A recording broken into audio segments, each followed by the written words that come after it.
What's up, Cradle fans? We've got something new coming at you today. I have never, not one time, made a video recommending a book series other than Cradle. I have also never made theory crafting videos around any book series other than Cradle.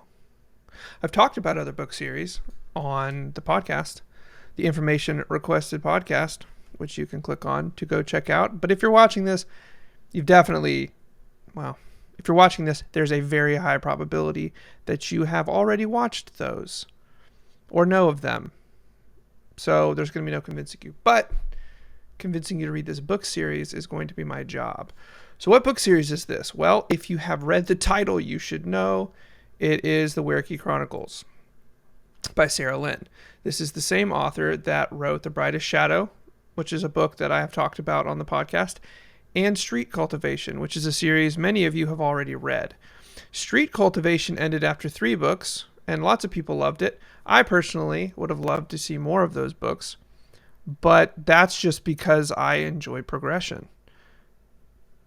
So Sarah Lin decides that's how the book series should end. That's how it should end. Sarah Lin then writes a different series of progression fantasy called the Weirkey Chronicles. How did I first find out about it? From Sarah Lin herself, when I asked, I think on her Facebook page, if she was going to write any more of The Brightest Shadow. And at the time, I think the answer was no.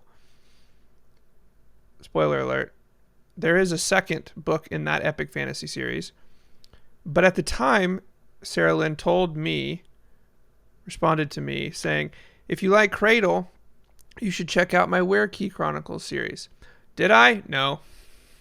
What other book series did I know I should read but didn't?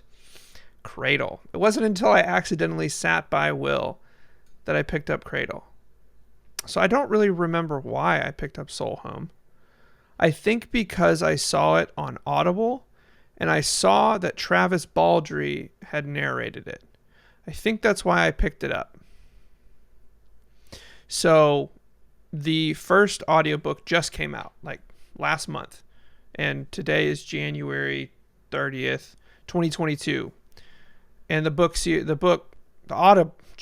audio book of Soul Home, the first book in the Weirkey Chronicles, came out last month, December of 2021.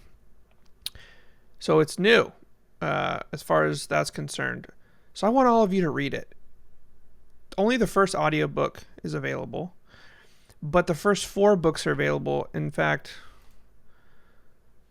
I can share that with you right now.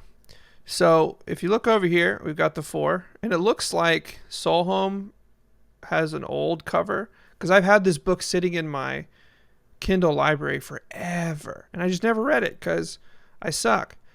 But the other 3 books in the first 4 books have really cool Cradle-esque covers where the title is like a compound word: Soul Home, Rainhorn, Chasmfall, Archcrafter,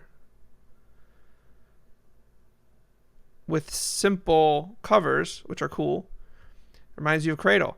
There's some other parallels with Cradle in that each of these books is about 300 pages long. The progression tiers are somewhat similar, although there are only 6 known progression tiers in this series, but there's rumored to be more, but we don't know that yet. So if you want to jump in and get on this Weirkey Chronicles train and get caught up so we can talk about it, that would be cool, because I'm definitely making videos about this series, theory crafting. I already have theories that I'm putting in the Discord, and there's not a whole lot of people in the Discord compared to the Cradle Discord. So discussion can actually happen organically without just like a flood of people screaming their thoughts incoherently, which is what happens sometimes in the Cradle Discord, especially around a book launch. But we're at this stage of this fandom, Sarah Lin's fandom, or the Weirkey Chronicles fandom, where there's not that many people in there. So Sarah Lin jumps in herself and comments and gives like little hints. For example, in the first book and the fourth book, there's like a big bad character, and apparently there's an inconsistency that's supposed to like tease you and like make you think about stuff. But I've only read the series once, and now I have to go reread again. I usually don't reread series, Cradle being a very, very notable exception, in that Cradle has extreme rereadability because there are callbacks and foreshadowing, and the callbacks are not to what has been foreshadowed technically, but just this layering of information, like a slow drip of information, that when you reread it, you're a more aware reader, and the series is a different, it's like it's deeper the second time around. There's some of that in this series, and there's only 4 books, so only 4 books are out so far, so there hasn't been a lot of opportunity to make connections yet. Like with Cradle, I didn't really start making heavy connections until I think it was Ghostwater. So book 5 of this series is currently being released in chunks of chapters on Sarah Lin's Patreon. So if you are incapable of waiting for the next full book to launch, you can subscribe to her Patreon, support her, and read the chapters. I've read the first 6 chapters of the 5th book, and yeah, it's fun. It's a good, I don't know what else to say. I guess I could talk about the magic system a little bit. As you can read, Archcrafter, Soul Home, Architect is kind of where the arch comes from, Archcrafter. Anyway, so the magic system is interesting in that you have a soul space. When you awaken your soul, you have a soul space. And then you build structure, like you build a home or like a structure or like the start of a tower in your soul space. And you build this home to capture the ambient magic, which is called Kante, to capture the ambient magic and put it to a use. So in every soul home, there's a heart room, which is like the core of the home, where most of the Kante is created. And then there are other rooms, depending on your soul home blueprint, have different functions. Like you could have a room dedicated to a technique where the Kante from your heart room moves into the technique room, and then from the technique room out of your soul home into the real world, and that's a technique. That's a super basic idea. So like for the intellectual folks out there who really like to think about hard magic systems, in this series you literally build a structure in your soul to allow you to control magic. And you find these rare materials out in the world, and those rare materials are what you bring into your soul home to make use of. Now, depending on your blueprint or your path, so to speak, you don't want to bring in the wrong type of they call them sublime materials. You don't want to bring in the wrong kind of sublime materials that clash with your blueprint, or it won't work properly. And so it's really fun to think about how the various characters have these blueprints, which are basically paths. They're structured plans for how to build your home up higher, because that's how you progress. You build your first floor, and in your soul space, there's like a field. And then there's clouds that are like 10, 15 feet overhead, however high like one story is. So you build your soul home up. You have your various rooms for your techniques or for body enhancement or whatever your plan is. And then you have to like puncture through the clouds, you yourself. So you have to climb on top of your house, puncture through the clouds with your willpower. And your home has to be solid enough to handle the increased pressure of more powerful Kante coming down. So when you bust through the clouds to ascend to the next level, which is Archcrafter, it goes basic Soul Home, or like Soul Crafter, up to Archcrafter. More powerful Kante floods down and will tear your house apart if it's not built properly.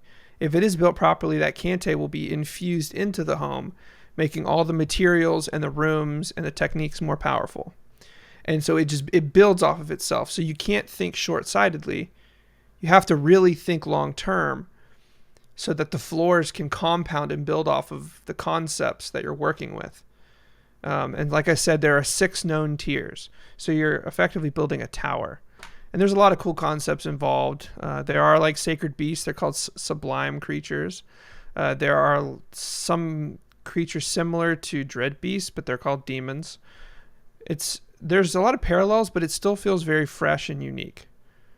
So I don't want this video to be too long, but I strongly recommend that you check it out. At least give Soul Home a try. If you're an audio listener and you love Travis, which I know you do, check out that first book on Audible, or give the Kindle Unlimited books a try. It's definitely worth it. If you're not into it by the first 4 books, I can't help you. But after reading, I don't know, 30 pages of the first book, I was hooked. Now, the first book has a mild isekai type beginning, which I found fascinating in that, and this is all in the synopsis. There's no spoilers here, but the main character starts off really strong, and then like a tragedy happens, and because of like a fluke of nature, he gets to reset from the beginning with all of his memories intact. So he knows what to do, and it's interesting.